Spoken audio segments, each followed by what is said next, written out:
How we doing, guys? And welcome back to the Richie Hicks Jr. Sports Podcast. I'm your host, Richie, here with my friends, Mr. Michael Zappy, Mr. Idris I. How you guys doing? Ready to roll, man. Very good. What we do? College football Saturday, NFL's tomorrow. Let's go. Let's go. Tonight, we are going to be speaking on why Major League Baseball has such a great opportunity with a future Hall of Famer leaving the game soon and a potential Hall of Famer as the face of the game now. Why Major League Baseball has to celebrate and continue to push what's happening right now with Albert Pujols and Aaron Judge. We're also going to speak on some of the injuries that have occurred with the Buffalo Bills and what if this diminishes their chances grabbing a win in Miami. We have an Eagles at Commanders preview, and we're also going to hit on how we see the MLB playoffs shaping up. We are going to start in the nation's capital. We got the Eagles at Commanders preview. The Commanders, formerly the Washington football team, formerly the Washington Redskins.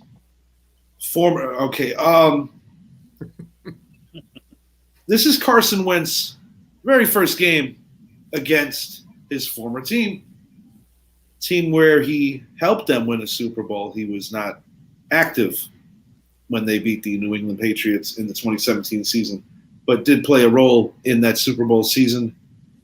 The Eagles on offense have a really great ground attack. Commanders have shown some poise on offense. Defense, they have been missing people, and it's been showing on that side of the ball. Going to start over here with you, Idris. How do you feel about this game in the nation's capital? Do you think the Commanders have a puncher's chance to take down the Eagles, or do you think Philly keeps rolling? They got a shot because every year they play, it's like back and forth. On the years that the Eagles are doing good, Washington to beat them. Washington hasn't really been that good over the last few years, but they've always managed to beat the Eagles sometime during the season. They split usually. But they're gonna go after Wentz. They know how to rattle him because they know what's inside his head, and they know how to get to him. And the defense is kind of suspect, but their offense has been showing some moxie. I mean, they're just balling out. But I still think the Eagles will win. I don't think it'll be close because Washington hasn't shown anything this year to tell me they can put points on the board like they should, to win. The Eagles have shown we can score. And they're deep. We know what they have on defense. I see 30, 35, 17, somewhere around there. I don't see it close. Zap, how do you feel about this ball game? I mean, what I've seen from Washington this year is the one thing that has surprised me is Carson Wentz. He's number 2 in the league in passing so far. He 7-3 touchdown ratio right now, which is not bad. So he's having himself a good year, but they don't have a running game. And obviously they're still waiting on the arrival of Brian Robinson, rookie out of Alabama. Unfortunately, he was shot earlier this year, but he's making progress. Robbery. Good. Yeah. Yeah, he is better. But it's just this Washington defense, what was supposed to be a top 5 defense based on how they played 2 years ago, has not really shown up. Look at how they played against Detroit. It's just like, really? Like Detroit? So there's just too much. The Eagles right now, they're playing very good football when you look at their offense from a running standpoint, a passing standpoint, and even their defense. They had some problems with the Lions as well, and I guess it just goes to prove what Dan Campbell has put on the field with that team on offense, especially. So I'm really not expecting too much out of Washington. I think they're going to come out and play. It's a rivalry game. It's the NFC East, and anytime the NFC East plays each other, it tends to be a good game, especially when both teams are somewhat competitive. Which this year, let's face it, the NFC East has the best record in the NFC, which is a very surprising thing to say. Indeed. So good point, Zappy. That's a good point. I think we're going to see Philadelphia come out and do what they do. They're going to run the ball with their 3 running backs with Jalen Hurts, and then Jalen Hurts is going to look to A.J. Brown early and often. utilize Dallas Goedert, and they're going to come out on top. I see a similar score. I see like a 34-17 type score. It just, I don't see Washington, even though they're playing at home, they don't have a home field anymore. They have maybe 20,000 fans that show up. So no, I just don't see very much from Washington. I think Philly is going to blow them out, and they're going to get off early and not look back. Hey, you know something? I want to add something. If anyone would have said that the NFC East would have the best record in the NFC going into week 3, we would all got laughed at. Yeah, but absolutely. Yeah, more than likely. That's something, man. My prediction on this one, I'm going to go Eagles winning by 10, 34-24. I don't think the game's going to be all that close. I think the Commanders are going to put up some garbage time points to make the game look a little more respectable than it is. I think Carson Wentz is in for a tough day. I really like what Philly is doing on the back end of that defense. And as far as the other side of the ball goes, if the Lions and Jaguars were able to do what they wanted against this Commanders defense, I don't see how Philly really struggles. So I do like Philly in a relatively easy game. Yeah. While we keep it on the topic of the NFL Week 3 previews, we did hit on this game a few nights ago, but this was before some new news. The Buffalo Bills going into a showdown with the Miami Dolphins going to be missing 2 of their best defensive players. And this is a defense that's already missing Tre'Davious White. I'm talking about Jordan Poyer and Micah Hyde are both going to be missing this game. I did read that Micah Hyde will make a full recovery from the neck injury, but he is on the injured reserve right now. Miami at the moment is healthier. Miami also gave up a lot of points last week before making that epic comeback. So, obviously the Bills have a great offense. We already know this. The Bills have played great defense, but they are missing 3 very important players going into this game. I'm going to start again with you, Idris, here. Do you feel that the Bills can overcome this? Or do you think that this is the perfect recipe, especially even given the heat, that the Miami Dolphins will end up being 3-0 and give the Bills their first loss? I don't think it's going to affect him too much. Micah Hyde being out is going to be, it'll be an issue. But I think they're deep enough on defense. They got a good pass rush. I think they got enough to get it done on defense. And on offense, Josh Allen may not be as fast and as elusive as Action Jackson is, but he's strong. And he's going to go right to you. He's going to go right at you. They had a hard time stopping Jackson last week. And Jackson, he's not that type of thrower like Josh. And I'm not saying Josh is a great thrower, but he gets it done. So this is another game where I think it'll be a little closer, but Miami gives up a lot of points, man. So, I want to add to what you said. I kind of see Josh Allen's style as almost a little deliberate. That he's like, okay, you know what I'm going to try to do to you here, but I don't think you can stop me anyway. Exactly. And I do view that to a level with Josh Allen, and I don't think it's about cockiness or not checking down off his reads. I just think he's really good. Yeah. But to your point with the physicality, he's built like a Big Ben, but he's got the athleticism of guys a lot smaller or that you would naturally say are more naturally athletic. Zappy, how do you feel about this game, dude? I mean, so I wasn't a part of the prediction for this game on Thursday night. Yeah. I had the Bills a little tardy that day, but I was a little tardy, but you got to start showing up early, man. What's going on around? Hey, we're just gonna start the shows off by saying, and later on in the episode, we're gonna be featuring Mr. Zappy or something. Maybe like he was doing the mulch too. Something like that. But no, anyways, no, I think this game just became a lot closer. Not only are they missing Micah Hyde, Jordan Poyer, and as well as Tre'Davious White, they don't have Ed Oliver playing this weekend either. So that affects the pass rush up the middle, which is, I mean, he's a huge reason why Von Miller is able to get single teamed on many occasions. Yeah. I think the Bills are going to have Get away with certain trouble. double teams. Yeah, no, and I think the Bills are going to have trouble stopping Tyreek Hill and Jalen Waddle because, I mean, Jordan Poyer, the guy is a ball hawk. The guy knows how to make interceptions. When you take him out of that equation, that opens things up in the backfield a lot more. I think it's going to be a lot of run and gun. I think we're going to see a fast-paced, a lot of passing. We'll see some running.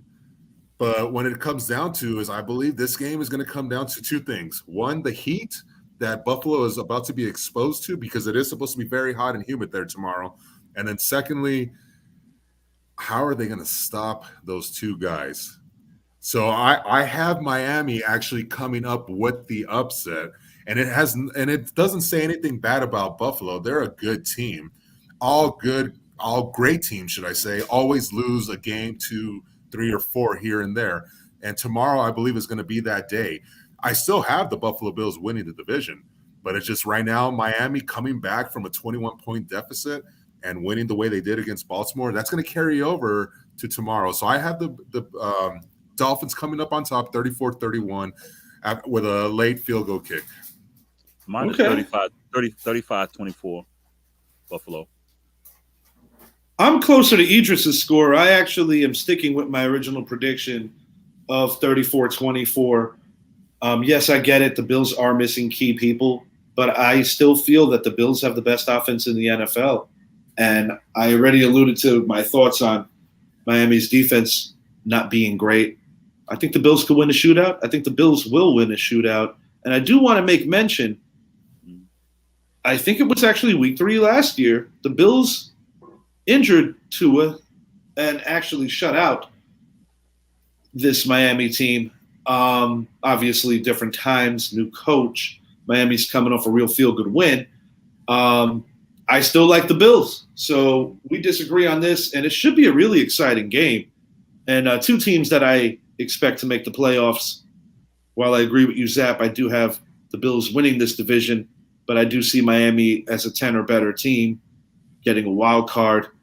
And, while we're on the theme of injuries, pardon me, I meant to click on this here, the Justin Herbert injury.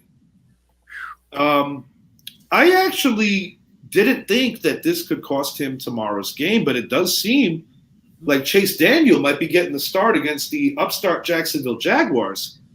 And, the Jaguars, pretty aggressive defense. It is fractured rib cartilage from what I read with Justin Herbert. That hurts. Do you guys think that this could turn into a situation where the Jaguars pull an upset? Or do you think the Chargers are still just fine? I'll flip it around this time, Zappy, you start. What do you think, man? Due to the simple fact that it's in Los Angeles, I believe the Chargers will somehow come out on top. But, there's a reason why Chase Daniel is also the highest paid backup quarterback in the NFL because, for the longest time, he was supposed to be a starting quarterback, but every team he'd go to, it's just like, I'll be a backup again. Right. But, if Justin Herbert plays tomorrow, I think they're going to turn more to a running game and more to a 3-step drop back, quick pass type game because you don't want to expose Herbert to a possible rib injury that becomes worse than what it is right now. Assuming Herbert he plays. Yeah, exactly. But then I also look at this. It's not only Herbert, it's also Keenan Allen. Is he playing tomorrow or not? J.C. Jackson, he's not supposed to play tomorrow. Corey Linsley, their center's not supposed to play tomorrow. Yeah. So they're still missing key pieces. And this Jacksonville team is actually becoming the team I thought they were going to be this year with the fact that they have Doug Peterson in the system. They have a real coach now. And Trevor Lawrence looks a lot better this year than what he did last year. Yeah. So I think, I really think the Jaguars are going to give them some fits. And if the Chargers are not careful, Jacksonville's going to walk out of that stadium victorious. I just realized that I actually did not make a pick on this game on the IG page. Yeah, I somehow missed this game. So I'm making my prediction after I hear what Idris has to say on this one. I'm with Zappy, man. It depends. If Herbert plays, I think it'll still be a low scoring game because I think they'll run a lot. But I still think they would. Chase Daniel, Mr. I'm the richest backup of all time. I mean, he's not a. I mean, he's a pretty decent backup though. I mean, he's not bad. He's a pretty decent backup. So I see LA winning. For the first time, I didn't say San Diego. I mean, call them San Diego ever since they left. I've never called it's them. It's kind of hard. Yeah. A lot of people still do that with Vegas and Oakland as well.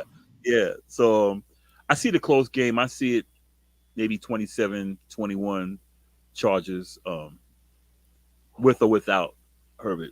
With Herbert, I think it'll probably be the same because they're not going to work this kid. They're not going to work him. Yeah, this is definitely one of those games that you, in my opinion, you don't want to put money on because it's a 3-point spread for the Chargers. Yeah. But it might end up just being a push, honestly. Like that's exactly what I just put for my prediction. 27-24, which would actually be a push in favor of the Chargers. Yeah, I think tomorrow. But they better play because, like Zappy said, the Jaguars, they're hungry. They're playing with house money, Yeah. Oh, yeah. So we'll see. Last game that we're going to preview before we slide it over to baseball, Chiefs at Colts. You have two former league MVPs going head-to-head. It doesn't have that same – you got to build it up a little because Matt Ryan actually is a former league MVP. We have two former Super Bowl MVPs in Patrick Mahomes and Nick Foles. Okay, I'm sorry. You're right. That's true. It's just a lot of people would assume this could be a great trap game where the Chiefs could maybe slip up. Colts, two very underwhelming games, 0-1-1. I do think they're going to play better tomorrow. I actually believe they're going to compete and play better tomorrow. In that division, even 0-3 is not a death sentence. I think they can still turn it around. Short and sweet. I got the Chiefs winning this thing 31-24. I think the Colts are going to play their best game of the year tomorrow, but they're still going to lose. You want to go ahead, Zappy? Yeah. So Colts at home, their first home game of the year. Their first two games were against division opponents, a tie with Houston, and then a shutout loss to the Jaguars. Yeah, shutout loss, yeah. I 100% believe this is the biggest trap game of the weekend.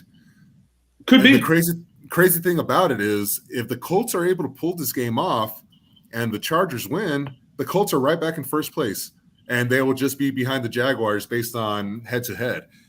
And the other crazy thing about it is if they lose tomorrow, they could still only be one game behind first place because that's how bad the South is.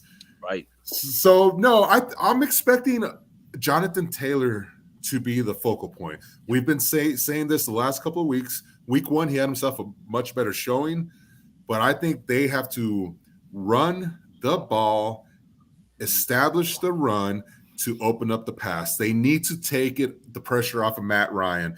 While he's still a good quarterback, he's not 2017, 2016 Matt Ryan anymore, So, yeah, I think this is going to be a shocking game. There's a part of me that really thinks that while Kansas City has started off the year on fire, tied for the most points scored in the NFL this year, I think the Colts are going to keep it a low-scoring game. I wouldn't be surprised if it's a 23-20 type game. And this one almost seems like it's going to be who comes down to having the ball last is going to be the winner. I like the Chiefs a lot. They've surprised me because I did pick them to finish third in the division this year, and they have come out on fire. Patrick Mahomes is trying to prove a point, which he doesn't have to prove any point anyways. But I think the Chiefs will come out on top, but I think it's going to be a struggle, and I think it comes down to a final field goal by Buckner. Buckner's not playing. Oh, he's still out. That's right. He's still out. I forgot about that. Yeah. So it comes down to a final field goal either way. I think the Chiefs will move the ball, but I think we're going to see a lot of a bend but don't break type of defense where they're going to hold them to a lot of field goals tomorrow. What I see is I see Jonathan Taylor having a big day tomorrow. I could see that. Seeing That would blow my 120. mind. I think he's going to get 120. I'm ready to bet the house on it. He's going to get 120. They're going to run the ball. Biggest trap game probably of the year. Indy has to show up. Yeah. You gonna say that? No, nothing. Oh no. They got to show up. 27, 22 Chiefs, but there's something inside of me saying, go with the Colts.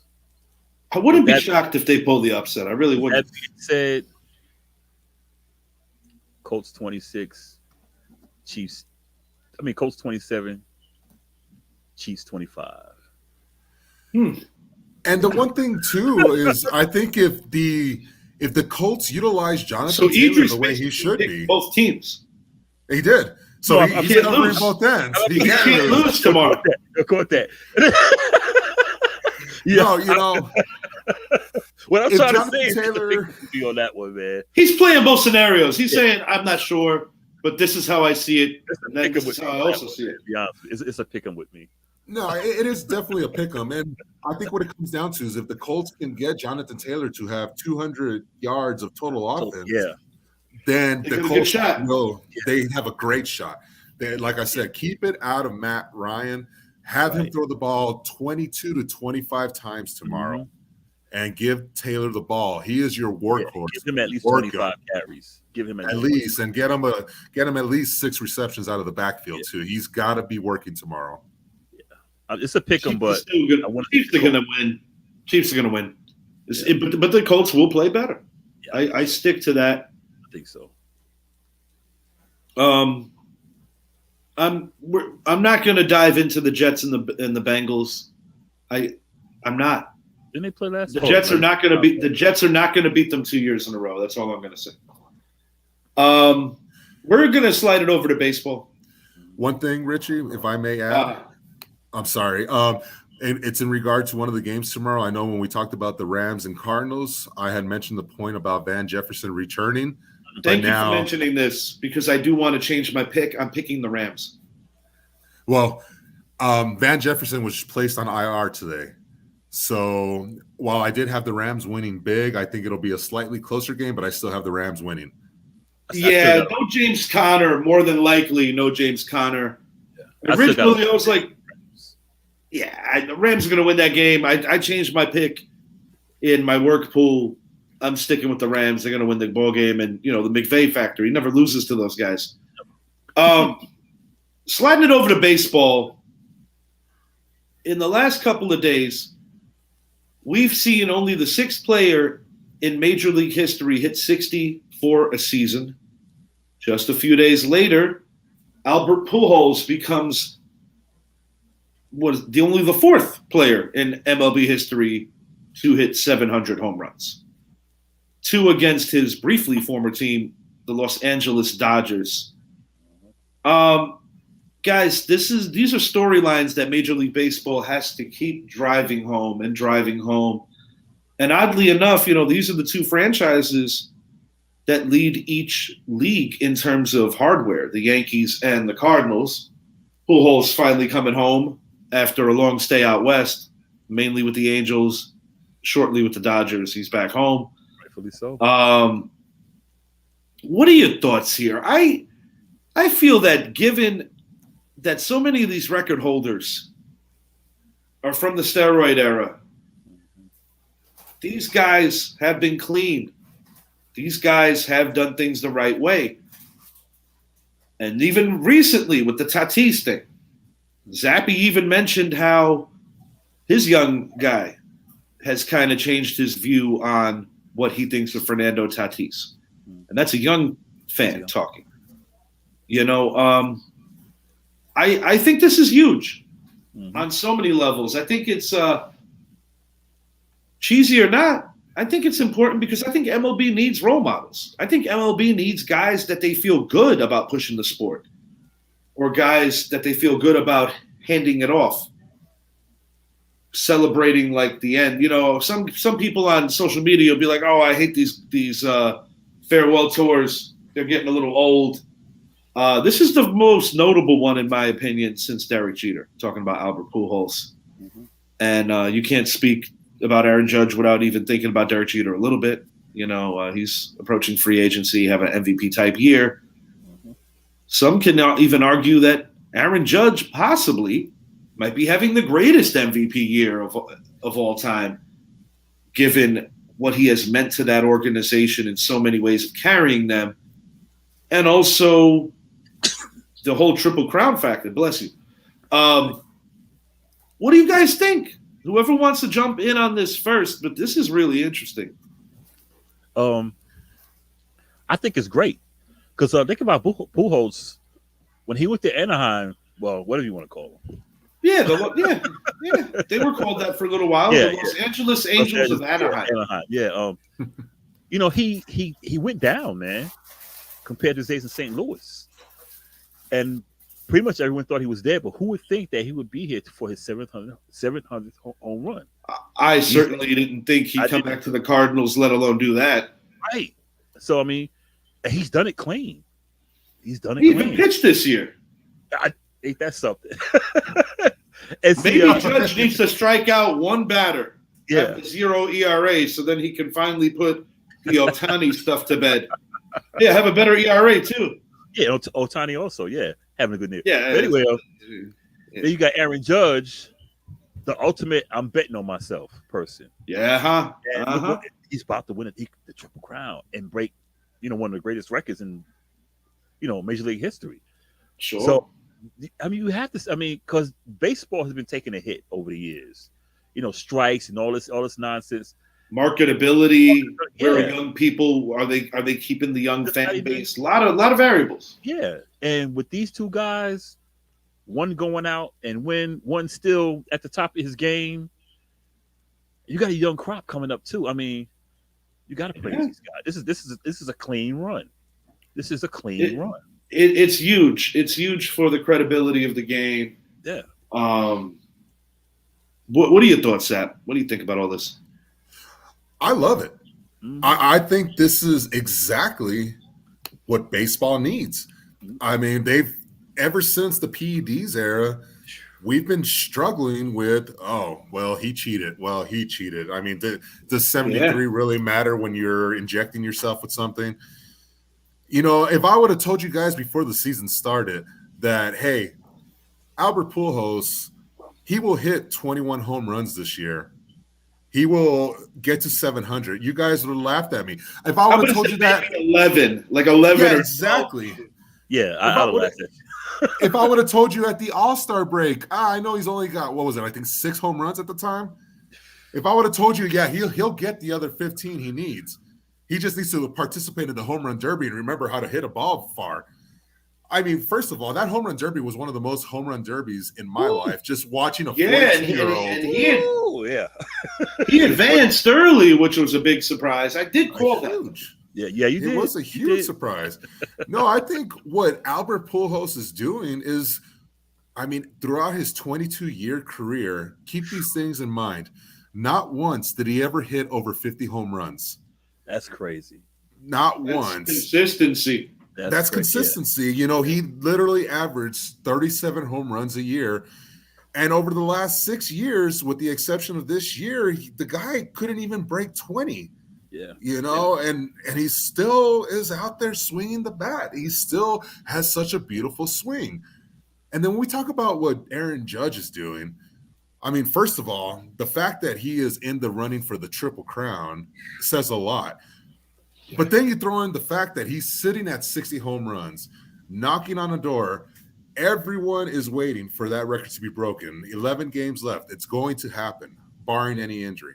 It's going to happen. It's just today, my son and I, every time Judge would come up to bat, we would stand up because that's how much respect we have for him, even though we don't respect the Yankees franchise. But, it's just I think it's a great thing because I'll use my son, for example. You had mentioned about the whole Fernando Tatis thing. Well, this kid is literally just watching Aaron Judge come up to bat every time. he's watching Joey Gallo because he still loves Joey Gallo, and he's now reading up on Albert Pujols, watching highlights of the guy when he back in 2001, 2005. Yeah, so his first run with the Cardinals. Exactly. And then that's the other beautiful thing about it is this guy was with the Dodgers last year. He had the opportunity to come back to St. Louis. If he didn't get that opportunity, I don't know if he gets 700. May not. You know, I don't think he can be. And I think a lot of it has to do I with also don't know if he plays. Exactly. I'm also not sure if he even plays this year. Right. So there's a lot of things you can look into. You know, of course, a lot of fans are now saying the storybook ending would be the Cardinals to walk off the World Series champs for this year and send Pujols off into the sunset. Obviously, he's going to be in the Hall of Fame. There's no question about it. The fourth guy to hit 700 home runs in his career. Unbelievable. Yeah. Unbelievable. Well, look, the Cardinals are my NL representative for the World Series. Yeah, he's been on this for a while. Yeah. I think Oh, that's right. That's right. But, you know, like they say in boxing, the last thing you lose is your power. And you see with Pujols, he don't have anything left, but he still has his power. His natural power, his natural swing. Yep. You know, of course, he's lifting weights. I'm sure he might take some creatine or some protein powder and stuff, but he did it the right way throughout his phenomenal career. And all I can do is tip my hat off to the guy and say thank you, because really we weren't talking about this. Nope. And when he did it 2 nights ago, it was just like it was kind of sneaky. It was kind of sneaky how it happened. And you know, to Idris's point, you know, he's talking about how he sees the Cardinals as a dark horse. So now is as good a time as any. Yeah. Our MLB playoff thoughts as of right now. Now, of course, the season isn't over yet, but the picture is starting to form. Yeah. Houston and LA, barring, well, LA is the 1 seed. That goes without saying. Yeah. And barring a ferocious collapse, Houston should be the 1 seed in the AL. As of right now, the 2s are both New York teams, the Mets and the Yankees. And I do feel very confident. Uh-oh.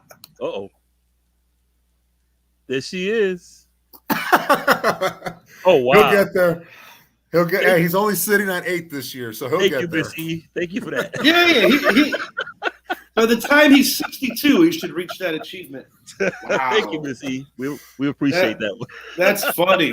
We're gonna make a movie, Mr. 700, just for him now. Right. Absolutely, yeah. My namesake, making me proud yet again.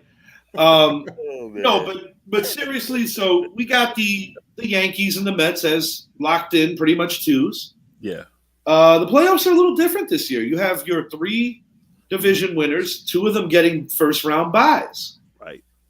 And now you're going into an expanded wild card where your lowest division winner will play a 3-game set against the lowest wild card, and your 2 upper-tier wild cards play each other. 3-game series, all in the venue of the team with the better record. Right. They're looking for more fairness to kind of get rid of that 1-game playoff, which I was never really a big fan of. Me either. But, I mean, you got some good teams. I mean, you got Toronto, Tampa Bay, and Seattle all kind of like congested on top of each other. The Guardians really came out of nowhere. Yeah. And it looks like they're going to win that division, or they should win that division.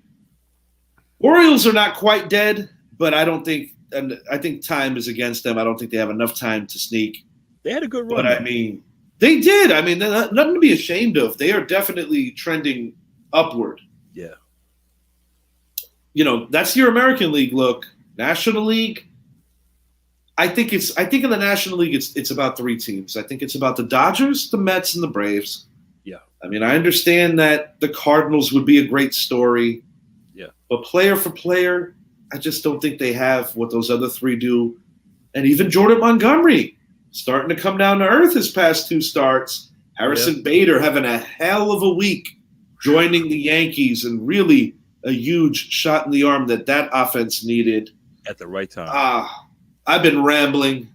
What are your guys' thoughts? on is there a dark horse for real that's going to run the table, surprise the world? Is it what we think it looks like? So, I mean, like you said, the American League is pretty much set. The Guardians have a 9-game lead with 10 games to go. They win one more game and they're done. They've got it. That would be the most unbelievable collapse. I mean, worse than the Mets collapse of a few years back. Or not. That was a bad one, yeah. But no, the American League, I think it comes down to the two teams you said, the Yankees and the Astros. While the Blue Jays and Rays, I think the biggest competition for the Astros, so the Yankees don't have to face them, is the Rays. Mm-hmm. It's going to be those two teams again. There's no doubt about it. But then when we look at the National League, what was the one thing I said about going into this weekend? That the Phillies can gain some ground. Yeah. And they have. All of a sudden now they jumped San Diego. Yes. And San Diego is now getting a little uncomfortable because the Brewers are now 1.5 games back of the Padres. And they can thank Fernando Tatis. They could thank him a lot for that. After the ridiculous injury that kept him out for over 100 games, then he gets popped for PEDs. Yeah. Right. So, I think. But wouldn't that be poetic? Sorry to interrupt you. No, it's fine. But wouldn't that be poetic if Josh Hader's new team got beat out by Josh Hader's old team? And I'd be happy for John Olsen. Yeah. Yeah. Because, when Milwaukee made that trade, I was like, what are y'all doing? All three of us were. They had a 3-game lead on the Cardinals, and we're like, what is going on? And here they are still fighting. They are scrappy. I mean, dude, they took 2 out of 3 against the Yankees. Yeah. They are scrappy. Scrappy team. Dude, I thought they were dead. I did as well. I was like, they just gave it up. They just gave up everything. And here they are. Still hanging, still competing. I would say the feel-good story in the American League got to be the Guardians. Early in the year, I did allude to how I felt confident about their pitching, but I'll admit that early in the year when I did my original baseball preview with Dorney, I actually picked the White Sox to win that division. Yeah, White Sox had a very disappointing year. I did too. Oddly enough, I had the Yankees going 96 and 66. I didn't have them having a horrible August. I also didn't have them on a pace to break the 98 Yankees before August. Yeah. So all I'm going to say is I might be right. I believe I had the Mets winning 101 or 102. I'd have to rewatch the episode. And they're on pace. My original prediction was a Subway Series. Well, I predicted the Mets to beat the Yankees in part because I wanted to put the kibosh on the Mets. Yeah. As of right now, it's hard for me to not pick the Dodgers. Yeah. But recent history says the Dodgers are going to choke. Recent history suggests that, but let me ask you both one question. Who are the 2 teams that have been to 3 of the last 5 World Series in Major League Baseball? The Dodgers. Houston and LA. Houston. So while the Dodgers have choked, they get there. Yeah. They do. And of course, they faced the Braves team that everyone said had no chance. I have to look at the text message. Me too. And I didn't. I said, you have to watch out for the Braves because they made it to the playoffs. They did it without Ozuna. They did it without Acuna. They were hot. This year, they're a much better team. The Braves know how to get it done. That's what everyone needs to understand about this Braves team. The Mets, Idris has said it many times. The Mets are going to be the Mets, and they're going to collapse in the playoffs. Yeah, that's very possible. And, I think the situation that may very well happen is we're going to have a Braves versus Mets and then a Cardinals versus Dodgers. And I think the Cardinals can actually eliminate the Dodgers. Oddly enough, they do match up well with that. Yeah, exactly. And if that happens, it's very hard to predict them. But I have to go with recent history, and I'm going with a Dodgers-Astros rematch. I really am. Although I'd love to see the Cardinals or even the Braves make it back in, but it's just they're the 2 hottest teams in baseball.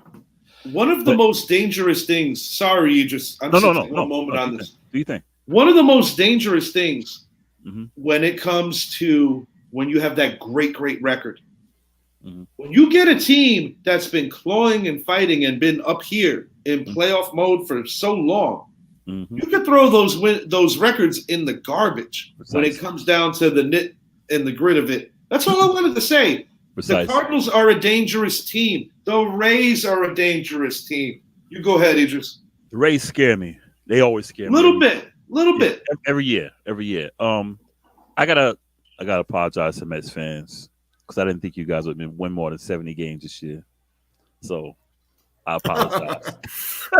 Yeah, you gave them no credit. No credit. But I give y'all your props. You're not gonna win the World Series, but I think you'll do pretty good. I think my pick would be the Dodgers and the Astros. You know, I'm not gonna go homer and say the Yankees. Of course, I want my Yankees to get there and win. But the logical pick would be the Dodgers and Houston. But I'm just stuck on the Cardinals. I think they have a chance. They're tough, and it's going to be hard beating LA. It's going to be hard beating the Mets. It's going to be hard beating the Braves. And LA, all they've done is gotten better. That's what I'm saying. So it's going to be hard. Additions they've made, yeah. It's going to be hard. I must admit, I agree with the logical side of what you're saying. I just want to say this. Yeah.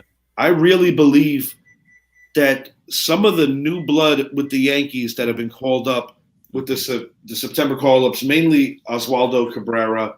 Yep. I'm happy that they're starting to get some of that bullpen back.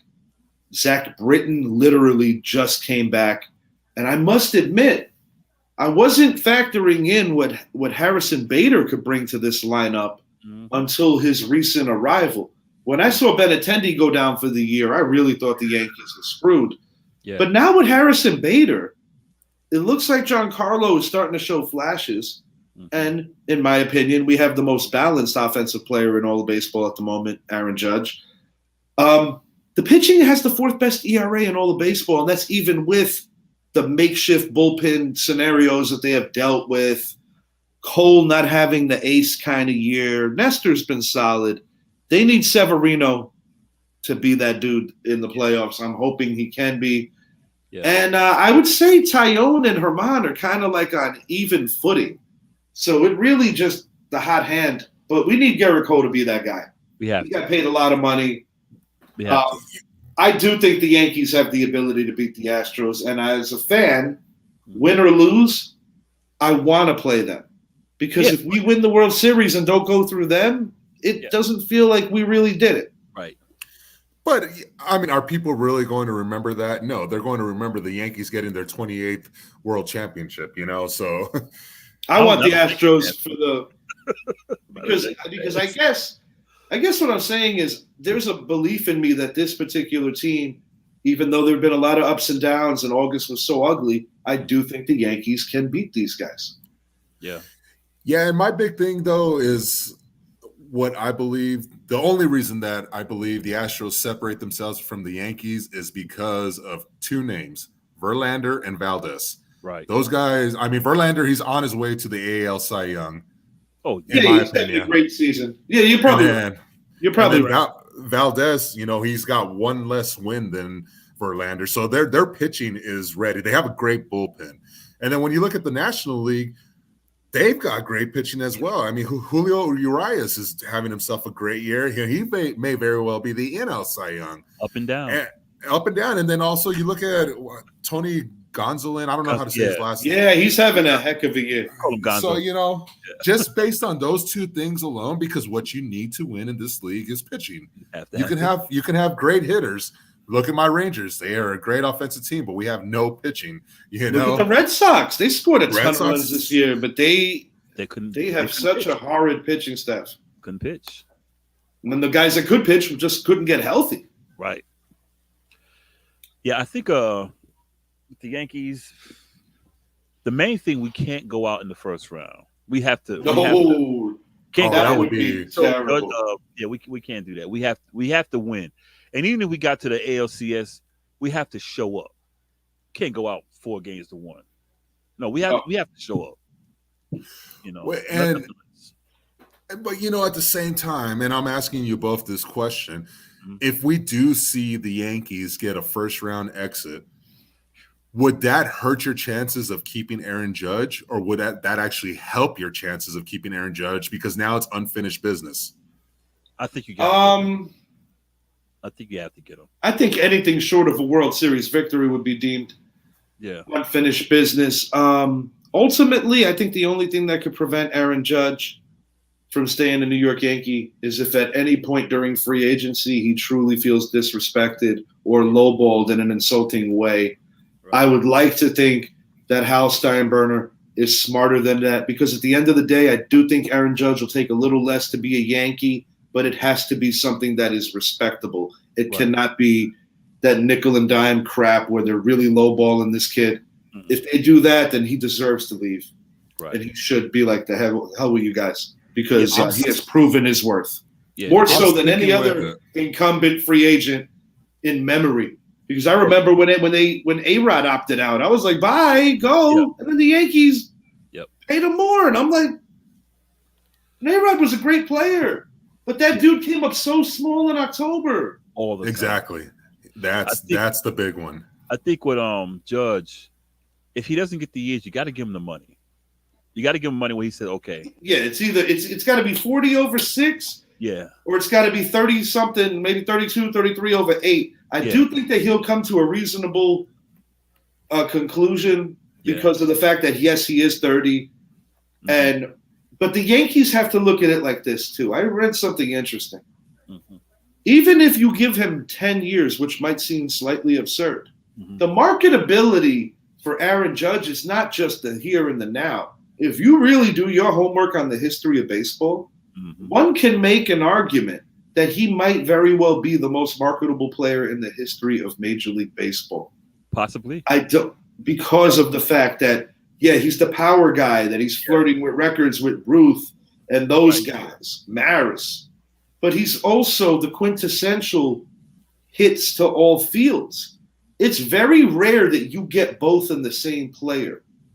You might get 260 or 270 guy, but very rare do you get a guy that can spray the ball around the field with that efficiency, but also hit for that kind of power. Not to mention his versatility in the field. As big as he is, too. And that arm. He's got a great – I mean, there's not much that Aaron Judge doesn't do well. Mm-hmm. That's why he's going to get that 10-year contract in Texas. I just hope it's from the Texas. You never know. Anything's possible. I'm not even going to make fun of anything because no, honestly, I think I'll take it a little better. I hope not. You know, if he left the Yankees, as long as he didn't go to the Red Sox, that's it. If he goes to the Red Sox, if he was a Met, I'd be pretty salty. Well, you know the Mets like to grab out old players. Look at Granderson. Well, like anything else, they always get out old players. The Mets are going to make a push at him, as they should. They are. You know they Every team that could slightly make a push at him should. You know, that's just the truth of the matter. And this is what I honestly believe about Aaron Judge. Mm-hmm. I believe he wants to stay a Yankee, and I believe he wants to go home. And for that reason, I think we're going to see him stay.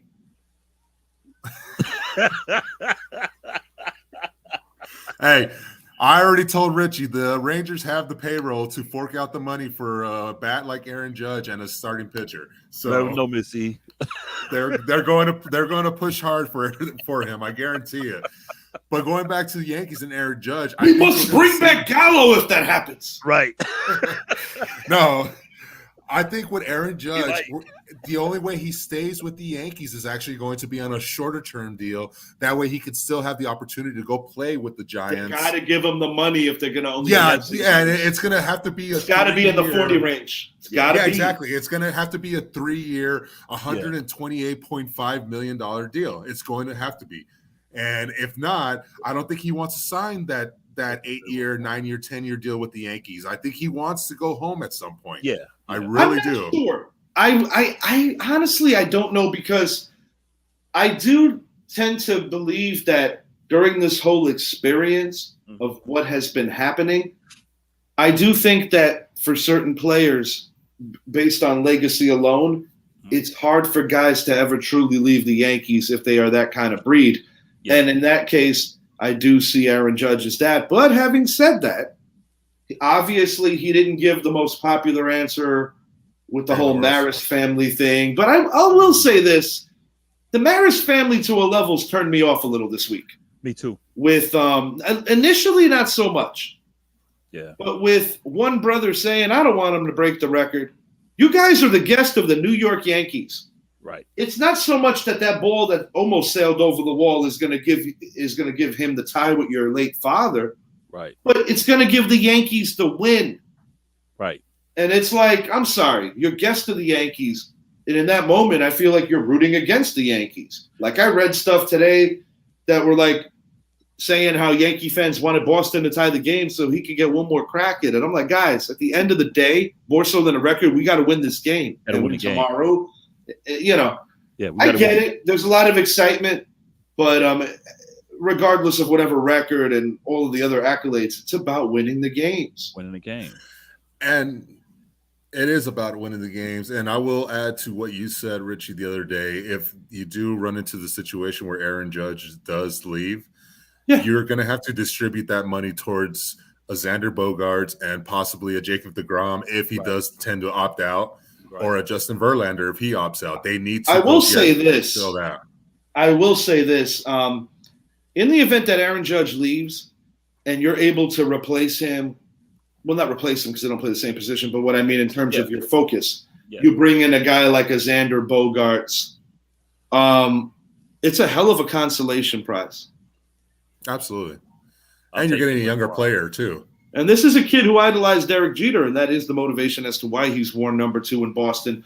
Obviously, if he signed with us, this is what I really want to happen. Give Aaron Judge the money. Go get Xander Bogaerts and go remind yourself that you are a Steinbrenner. That's all. Exactly. I don't have anything more to say on this matter. Do you guys feel good about where we are at with this? Oh yeah, absolutely. Oh, yeah. I love baseball. Good job tonight, guys. I enjoyed this show, and this is just kind of scraping the surface because within another week or two, we're gonna have like a legit playoff preview show where we are like literally making our picks. Yeah. In the near future. Got a lot of ideas that we were kind of flirting around with, but I definitely want to do a sports movies show. Yeah. Undeniably want to get one of those out in the near future. Normally we go early on Sunday mornings, but we have very much attacked the NFL between Thursday and today. So tomorrow's going to be kind of cool. Just kind of sleep in. Brett's going to be paying me a visit tomorrow. And I believe he's going to be arriving around halftime of the Patriot game. I don't think it's mulch related. He does have the tutor coming over from my goddaughter. So I believe that's why Brett's going to be here a little later tomorrow. He's actually out in St. Augustine with his wife. I think that's all I got for now, guys. Thanks for being on the show. I enjoyed it. Always. Until next time. I'm Richie, he's Idris, and he is Zappy. We are out. Zappy, I will talk to you, of course, before Monday night, but on the air, I just want to say to you, good luck on Monday. It's going to be a hell of a game. It's going to be a great game. Always Dallas Cowboys visiting the New York Giants, and the Giants are going with that whiteout, really emphasizing that. I'll be honest, I don't like playing around with colors when it comes to being at home, and we don't have the best record since reintroducing the throwback with a little bit of a color rush tinge on it. It's a cool looking jersey, don't get me wrong, the white on white, but I'm a sucker for it, and I'll probably wear my color rush Barkley. So if they lose, I'm gonna play well with it. We've played well with it, but we haven't won with it. That's the thing. One thing I forgot to the Strahan game when we finally broke through. So one thing I forgot to mention the other day when we were talking about the Giants and the Cowboys preview is the Giants have not been good on Monday Night Football. No, they have not. Over the last few years. And then my hot take for this game is going to be that Dallas defense gets 6 sacks, 2 interceptions. And that is going to be the difference in the game. That's not inconceivable. You know what Dallas should do? Dallas should wear those jerseys. They're wearing the blue. They're wearing the blue. Yeah, we're wearing the blue ones. Y'all should wear the blue, the Landry blue. That's not going to happen because Jerry Jones fired him. Yeah, I know. But those, I think I've always said, I used to love those uniforms. I'm not going to lie. Are you talking about former Giant, not just Giant coach, assistant coach, but also former Giant fan, Tom Landry, because Landry was very vocal, making sure that everybody knew. Former championship linebacker. That he was a Giant fan. Yeah, oh, yeah. He was a Giant linebacker. It's gonna be the typical. It's gonna be the typical NFC East football battle. Oh yeah. I like what both teams offer and the threats that both teams can make. I'm still curious to see the progress of Ojulari and Thibodeau. I am hoping that at least one of them can make their season debut. Yeah. Leonard Williams is a big loss for the G-men.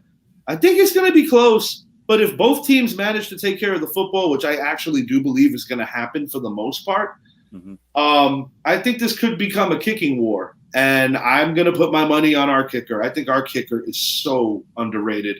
Graham Gano, one of the truly underrated great kickers in the business. But we'll see. A lot can happen, and it may only come down to a couple of plays. It may come down to who has the better punter, and it's a field position game. That's not even that far-fetched either. It's really not. We've all made our predictions around the 20s, but it could very well be a 13-10, 17-14 type game.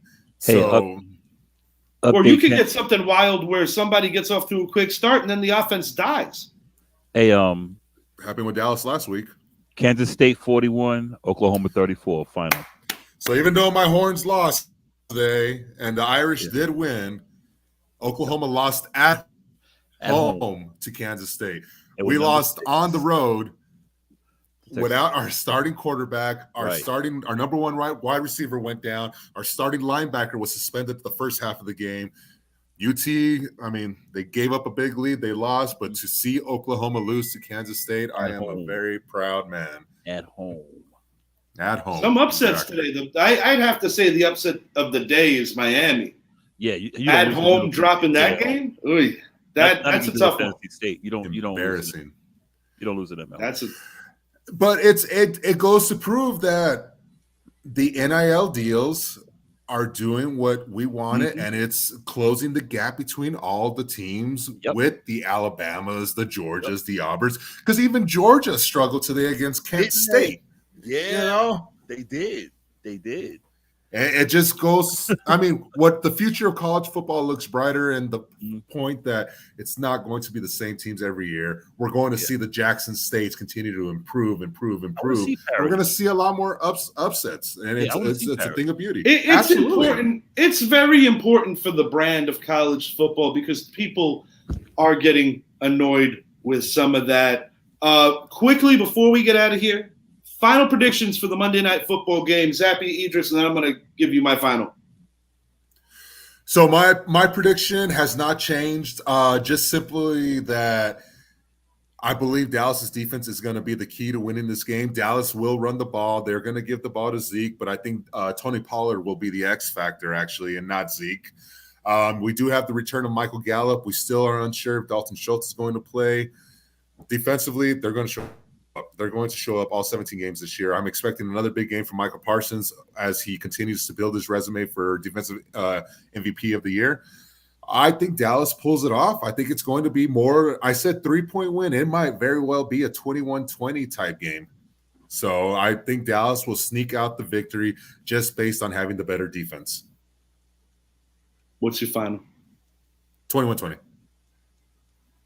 Idris, what's your final? 24-21. Home pick. Close to mine, actually. Very close to mine. I'm going 23-20. Graham Gano, walk-off, field goal. Don't tell anybody.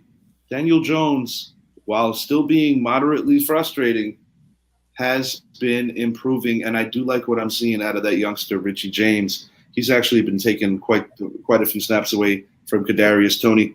Until next time, guys, I'm Richie. He's Idris. He's Zappy. Thank you so much for watching. We had a great time doing the show. We will see you soon. Take care. Good. Good night.